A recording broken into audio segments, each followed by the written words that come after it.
In 1998, two retirees believed making wheelchairs and giving them to disabled kids in a third world country might be a nice idea.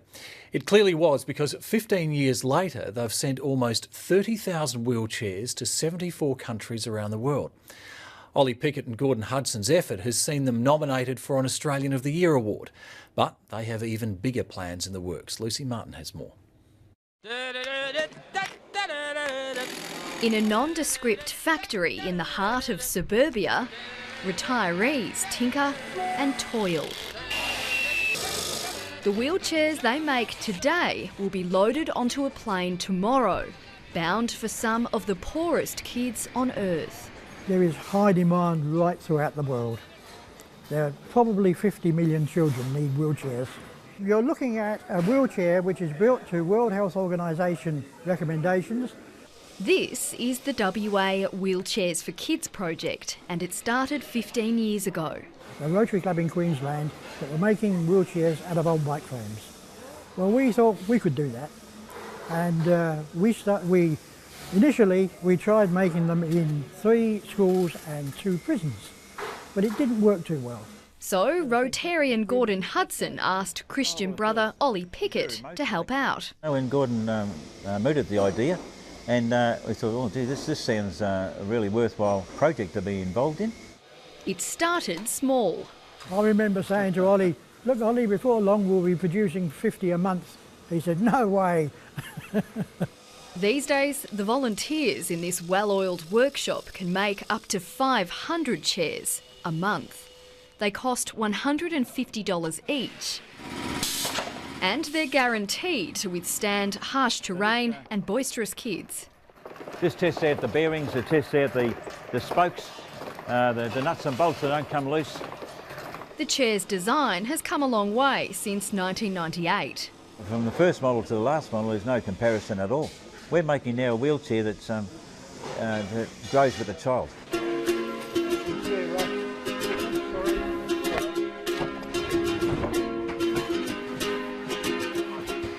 The group has sent almost 30,000 of its wheelchairs to 74 developing countries. 6,000 have gone to Vietnam alone, more than any other country. But there's also high demand from Sri Lanka, Iraq and Papua New Guinea. And to see the smiles and also sometimes the tears, particularly with the mothers who can't carry the children anymore, and now they've got a wheelchair. Very rewarding, yeah, to see it happen.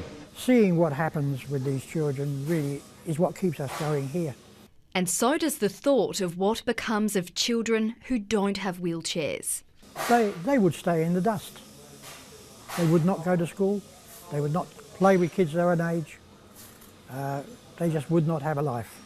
Volunteer John Knight has just returned from Vietnam, where he witnessed a 27-year-old man get off the floor for the first time.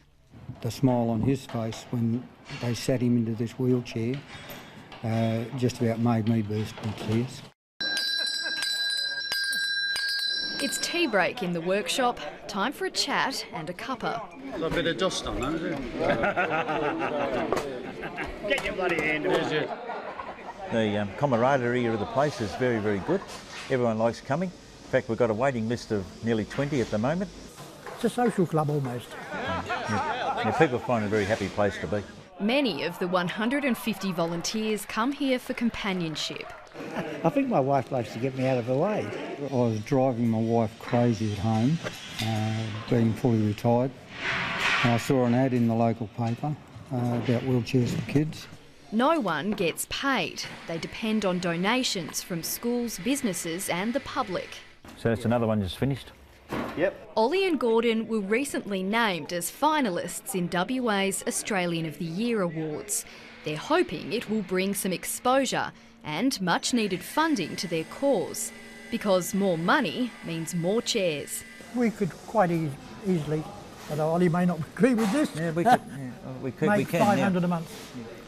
What we really need, of course, is a big benefactor. We'd like a building of our own rather than having to rent. This container is off to Vietnam, where its precious cargo will be distributed by humanitarian agencies. And these volunteers are already hard at work, making enough chairs to fill the next one. also goes out with a toy and a little toolkit. So yeah, it gives you a big reward, doesn't it, Gordon, to see, Certainly does. to I see wouldn't know so many. what to do without wheelchairs. Yeah.